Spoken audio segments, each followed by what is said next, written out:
এই যে বীজের দাম, সারের দাম, আগামী দিনে যদি আলুর দাম না পায় কৃষক, তাদেরকে সুইসাইড করতে হবে। তো তারা কোথায় দিয়ে তাদের সংসার চলে? ছেলে মেয়ে সারাদিন সকাল থেকে মাঠে ঘাটে যে কিভাবে তারা কত কষ্ট করে মাথার ঘাম ফায়ে ফেলে ফসল উৎপাদন করে, তার ন্যায্য মূল্য পেতে হবে। আলুর ন্যায্য দাম পেতে হবে কৃষককে।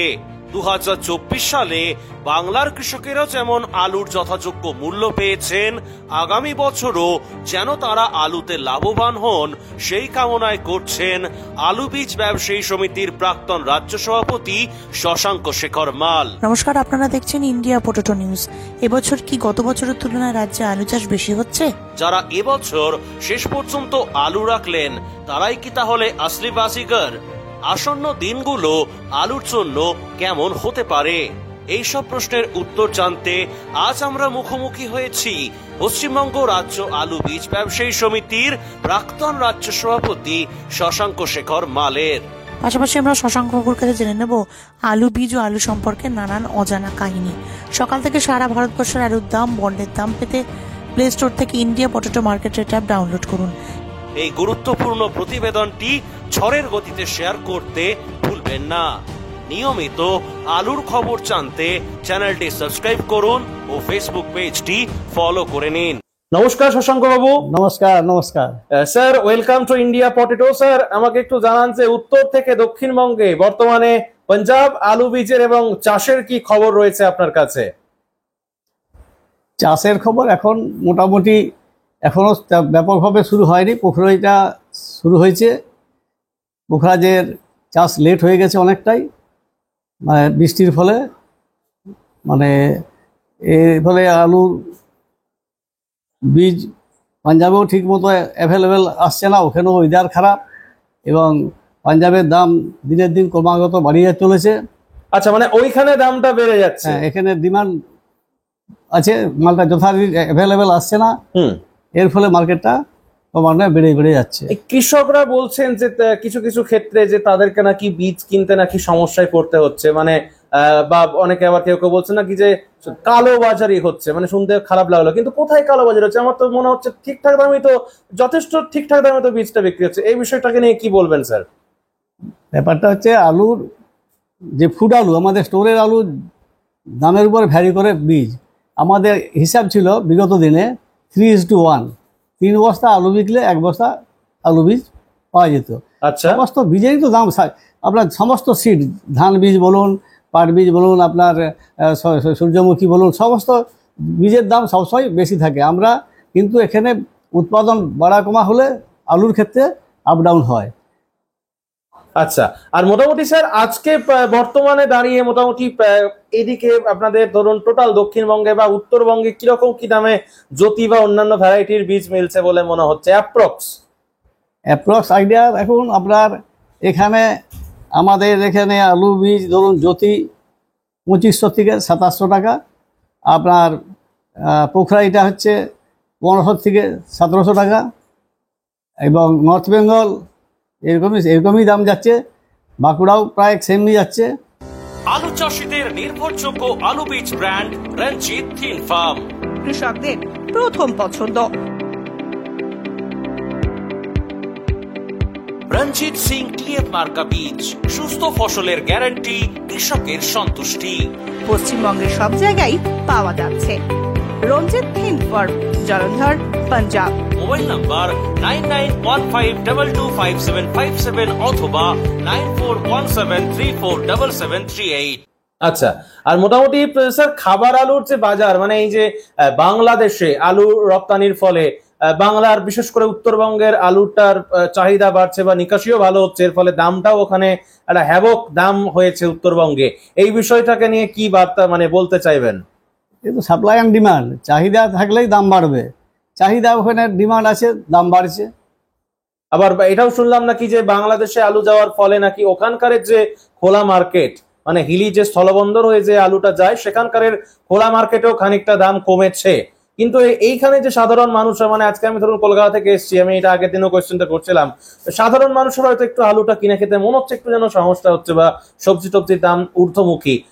এই বিষয়টাকে নিয়ে কি বলবেন? মানে সাধারণ মানুষকে এখনো কতদিন মনে হয় আলুটা মানে একটু বেশি দামে খেতে হবে বলে মনে হচ্ছে? এবছরটা পুরোটাই আলু আলুটা এটা প্রকৃতির খেলা।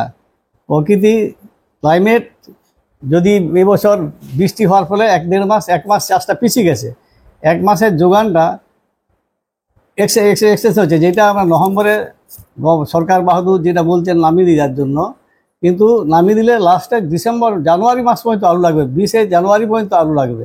তখন আলুটা পাবে কোথায়? তখন খুব সমস্যায় পড়তে হবে, সরকারকেও মানে সবাই মানুষ করবে। এই জন্য এই যে হুগলি জেলাতে নোটিশ টাঙিয়ে দিয়েছে যে, বা নোটিশ বেরিয়েছে যে 30শে নভেম্বরের মধ্যে আলু বের করে না নিলে আলু কিন্তু মোটামুটি 1 তারিখ থেকে বা 2 তারিখ থেকে হয়তো স্টেডে বার করে দেবে চেম্বার থেকে। অন্যান্য জেলায় এখনো সেরকম কোনো খবর নেই। আপনার কি মনে হয় রাজ্যগত দিক থেকে সত্যিই কি হিমঘরের স্টেডে এবারে 1 তারিখ থেকে আলুটা নামিয়ে দেবে? কি মনে হচ্ছে স্যার? যদি স্টক কম থাকে তাহলে নামাতে পারবে, যদি স্টক বেশি থাকে কোনো মতেই নামানো সম্ভব হবে না। আলু তো ফাঁকে রোদে ফেলে দিয়ে আলুকে কৃষকের বা ব্যবসাদারের আলুকে নষ্ট করা ঠিক হবে না। সেই কারণে যে স্টোরে কম স্টক আছে তারা নামাবে, আর যাদের নাই তাদেরকে রাখতেই হবে। এবং আগামী দিন হলে আলু পাবে না। এই তো প্রকৃতির উপর সব ডিপেন্ডেন্ট। চাষ লেট হয়েছে, আপনার 1 মাস চাষ পিছিয়ে গেছে, আলু 1 মাসের আলু 1.5 মাস 2 মাস লাগে, মানে 2 মাস লাগে আমাদের আলুটা হতে, প্রোডাকশান হতে, পোখরাইটা। সেইটা আপনার জানুয়ারি 20 তারিখের আগে কোনো আলু উঠবে না আমাদের এইসব এরিয়ায়। এবং বাইরে যেসব চাষ হয়েছে বাইরের থেকেও তেমন একটা যোগান দিতে পারবে বলে মনে হয়নি। উনা, হুঁশিয়ারপুর, ওরা যে প্রোডাকশানটা দিয়েছে সামান্য প্রোডাকশান হবে, সেটা দিল্লি ফিরে এসে আসতে পারবে না। 75% নিকাশি ছিল গত মাস পর্যন্ত, আর ব্যাপক পরিমাণ আলু কিন্তু এই মাসেও বেরোচ্ছে, যেহেতু একটা চাপও রয়েছে। তো মোটামুটি এই মাসের শেষে কি 90+ নিকাশি হওয়ার সম্ভাবনা রয়েছে? 91, 92, 93 কি মনে হচ্ছে? এটা হবেই 15% থেকে 16% আলু নিকাশি হয়ে যাবে বলে মনে করছি। উন্নত মানের পাঞ্জাব আলু বীজ বিক্রেতা হরিনারায়ণ কৃষি ভান্ডার, যশোর ফার্মস, ভাট্টি, টেকনিকো, উৎকল ও বিভিন্ন ধরনের নামি দামি কোম্পানির জ্যোতি, চন্দ্রমুখী, হিমালিনী, কলম্বো A6, আম্বারটি লাইট বীজের খুচরো ও পাইকারি বিক্রেতা। Harinarayan Krishi Bhandar, proprietor Swapan Singha Roy and sons, ঠিকানা ভগবতীপুর, হরিপাল, হুগলি। যোগাযোগ 9933159556 অথবা 9547898522। তাহলে স্যার, তাহলে আমার প্রশ্ন হচ্ছে যে তাহলে কি ধরুন ডিসেম্বরের শেষের দিকে বা জানুয়ারির প্রথম দিকে তো বাংলার আলু তো উঠবেই না, এখনো আলু বসানো সেভাবে চলছে, বা এই ধরুন কমপ্লিট হয়তো হচ্ছে প্রোগ্রামটা বা এখনো চলছে। তাহলে আমার প্রশ্ন হচ্ছে তাহলে জানুয়ারি মাসে মানুষ খাবে কি বাংলার লোক, বা ডিসেম্বরের শেষের দিকে মানুষ খাবে কি? এটাই প্রশ্ন আসছে যে যতক্ষণ না নতুন আলু আসে ততক্ষণ মার্কেট ডাউন করা যাবে না। এই আমার আইডিয়া, এটা হতেও বা না পারে। আলু এসে গেলে দাম ডাউন অটোমেটিক হয়ে যাবে। এটা তো সাপ্লাই অ্যান্ড ডিমান্ড, চাহিদার তুলনায় যোগান বেড়ে গেলেই মার্কেট অটোমেটিক ফল্ট হয়ে যাবে। এখানে ব্যবসাদারের কারো কিছু করার নাই, চাষিরও কিছু করার নাই। মানে অনেক ক্ষেত্রে দেখা যায় যে ব্যবসায়ীরা যারা রয়েছেন বা আলু সংরক্ষণকারীরা, তারা না মানে চলো রেখে দেই এই মানসিকতা নিয়ে অনেকে শেষ পর্যন্ত আলুটা রেখে দেয়। বন্ড ঠিক আছে, চল দেখি না, যা হয় হবে, হয় লাভ হবে না হয় লোকসান হবে, এই তো ব্যাপার, এই তো সারা বছর কালে এরকম একটা মানসিকতা নিয়ে অনেকে চলে। তো এই বছরের শেষ পর্যন্ত যারা আলুটা রাখলো বা রাখছে এখনো পর্যন্ত, তাহলে কি আসলে বাজিগার ওই লোক ওরাই? দেখুন, এ তো মানে ব্যাপার হচ্ছে কি, এ জুয়ারি যারা জুয়া খেলে, আমরা আমাদের অ্যাসোসিয়েশনগতভাবে আমরা দীর্ঘদিন আমাদের অ্যাসোসিয়েশন করে এসেছি। তাদের বলা হয় প্রত্যেক মাসে ভাগে এভারেজ বিকুন। প্রত্যেক ব্যবসাদার মোটামুটি এভারেজে ভাগে বিকে গেছে। এবার লাস্টে কারো 10 গাড়ি 5 গাড়ি, হয়তো যে বেশি রেখেছে 20 গাড়ি, তার বেশি আলু থাকবে বলে আমার মনে হয়নি। আর যদি রেখে থাকে সেটা হিসাব বহির্ভূত, এটা আমাদের ব্যবসাদারের কাজ নয়, সেটা জুয়ারির কাজ, যা জুয়া খেলবে।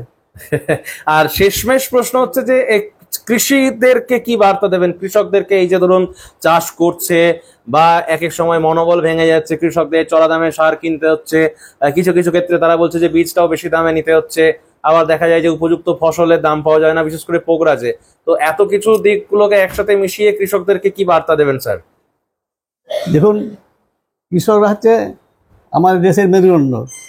কৃষক বাঁচলে সমাজ বাঁচবে, দেশ বাঁচবে।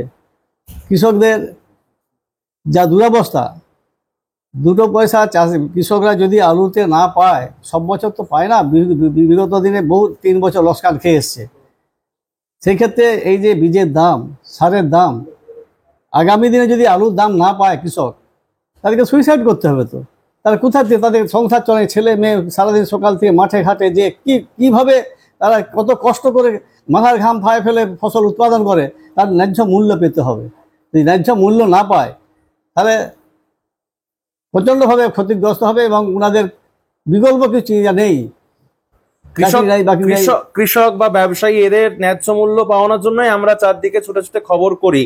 আমাদের ব্যক্তিগত মনে হয় বা বিশেষ করে আমার মনে হয় যে এবছরে যারা নতুন আলুটা বসাচ্ছেন, বিশেষ করে পোকরাজ আলুটা, তারা একটা ভালো পরিমাণ হয়তো পয়সা পেতে পারে যখন আলুটা উঠবে, কারণ তখন বাংলাতে আর খাবার আলু হয়তো থাকবে না স্টোরেতে। তো এইটা কি আপনিও সহমত পোষণ করছেন? সহমত, একদম কারেক্ট। এবং এই যে বীজের দামটা ওনারা কম পেয়েছেন চাষিরা, খুব মিনিমাম। পোকরাজটা প্রথমের দিকে কম দামে, পাঞ্জাবে যে দাম পেয়েছে, আমরা এখানে 1200, 1100, 1200, 1250, 1300 আলু বীজ বিক্রি করেছি। এটা মানে নমিনাল খরচা, চাষির খরচা। এটা খুব এখানকার আলু নিজে লাগালো তার চেয়ে অনেক খরচা কমে পাঞ্জাব বীজ পোখরাইটা পেয়েছে। তো চাষিরা এইটা, এবং যদি আলুটা তো একটু লেট হচ্ছে, আলুটা ড্রাই হয়ে যায়, মার্কেটটা স্টোর আলু শেষ হয়ে যাবে, সেই মুখে আলুটা উঠবে, তখন তো দাম 2 পয়সা পাওয়া উচিত।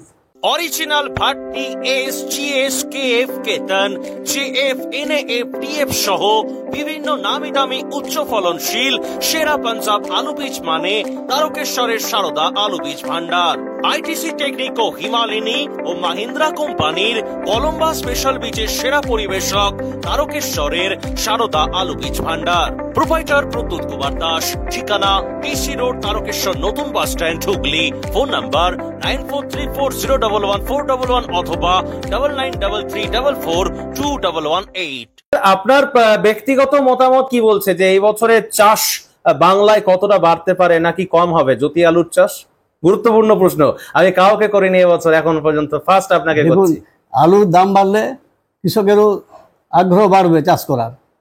সেই হিসাবে যদি আলুর দামটা বাড়তে থাকে তাহলে কৃষক কিন্তু চাষ বেশিই করবে। 5% চাষ তো বেশি হবেই মনে হচ্ছে বছর। আচ্ছা, মানে গত বছর যে পরিমাণ জ্যোতি আলুটা চাষ হয়েছিল তার তুলনায় মনে হচ্ছে যে এবছরে চাষটা একটু তুলনামূলক বেশি হবে বলে আইডিয়া করছেন। আচ্ছা, আর যাদের হাতে এই যে আলুটা রয়েছে, খাবার আলুটা যাদের হাতে রয়েছে এখনো, তাদেরকে কি বলবেন, বার্তা কি দেবেন সামনের বছরে লোড নিয়ে, বা এমনি কি মনে হচ্ছে আর আসন্ন দিনগুলোতে কি হতে পারে? এইটা আলুর জগতে এই হওয়া উচিত, প্রত্যেক মাসে ভাগ করে উচিত ছিল, এবং যেহেতু এক্সটেনশন হয়ে গেছে সেটা কিছু আলু রাখা উচিত। আমাদের এই এলাকার মানুষ খেতে পাবে না, এমন একটা দিন আসবে যদি আলু না থাকে বা স্টোর 15 তারিখে নামিয়ে দেয়, তাহলে কিন্তু অবস্থা খুব খারাপ হয়ে যাবে। আচ্ছা, আপনাদের তো প্রতিষ্ঠানের বিজ্ঞাপন চলে আমাদের চ্যানেলে, আপনাদের টোটাল যে প্রতিষ্ঠান রয়েছে বা কি কি বীজ রাখছেন এবং অ্যাড্রেস, ফোন নাম্বার গুলো যদি দর্শকদের একটু বলে দেন স্যার, মানে কোন কোন কোম্পানির কাজ করেন টোটাল? আমরা দেখুন, আমরা সাংঘা, হরদেব সাংঘা, ভাটি, কাপুর, SRF, জল্প, আপনার খুগার, আপনার গোপাল, সুভাষ, খালসা, গোল্ডি খালসা, এবং আরো, মানে হেন কোনো কোম্পানি নেই যার কাজ আপনারা করেন না বা আপনাদের দোকানে পাওয়া যায় না, যারা কৃষকরা যাতে না মার খেয়ে যায়। আলু তো একটা টপ কোয়ালিটির দাম, আলুর ভিতরে কেউ বুঝে না, আমরা একটু বাস্তব চোখে কিছু বোঝা যায় না, আপাত দৃষ্টিতে বুঝতে পারি না। এর ফলে সমস্ত মার্কেটটা রাখার কারণ হচ্ছে সব কোম্পানি এগুলা ব্র্যান্ডেড, এরা দীর্ঘদিন দিয়েছে, এরা কোনো খারাপ করে না। সেই সব কোম্পানি বীজ আমরা বিকে দীর্ঘদিন, আজ 51 বছর ধরে ব্যবসা করছি আমি। আচ্ছা বাবা, অনেক দিন। কেউ যখন বীজ জানে না, আমি গভর্নমেন্টের এখানে আমাকে একটা ল্যান্ড দিয়েছিল বীজ তৈরি করার জন্য, আমি একটা ট্রেনিং দিয়ে আমাকে করেছিল। তখন থেকে আমি বীজের ব্যাপারে খুবই অবজ্ঞাফল। আমি খুব কৃষক ঘরের সন্তান, একবারে মধ্যবিত্ত, গরিব মধ্যবিত্ত। আমার 45 পয়সা ভাড়া জুটছে না কলেজ যার। সেই জায়গা থেকে আমি বীজের উপরে এত ইন্টারেস্টেড ছিল, আমি মানালি আনতাম 73 সালে যখন কলেজে পড়ি। আচ্ছা, মানালি আলু এনেছিলাম হরি সিং ঠাকুরের, গাছ বেরিয়ে যাওয়ার পর মরে যেতে লাগলো। তারপর আমি কি হবে, আমি খুব চিন্তায় পড়ে গেলাম। তারপরে আমি করলাম কি, এখান থেকে চলে গেলাম আমি পাঞ্জাব। পাঞ্জাবে জানতাম নি, তখন আমরা মানালিতেই জানতাম। তখন মানালিতেও বীজ, ওখানকার বীজ এখানে আসতো, মানালি বীজটাই ছিল, এখানে তো পাঞ্জাব আসতো না। তখন মানালি সিটি চালছিল, আর গুরুপদবাবু আনতেন সাংঘা, হরদেব সাংঘা। আচ্ছা আচ্ছা আচ্ছা, আর কোনো থাকেনি। আসল মালিক পাঞ্জাবের কিন্তু মানে পায়োনিয়ার যে হচ্ছে ইকবাল সিং ঢিলন। আচ্ছা, উনি হচ্ছেন বীজের স্রষ্টা। চাষিদের একমাত্র ভরসা জোসন ফার্ম।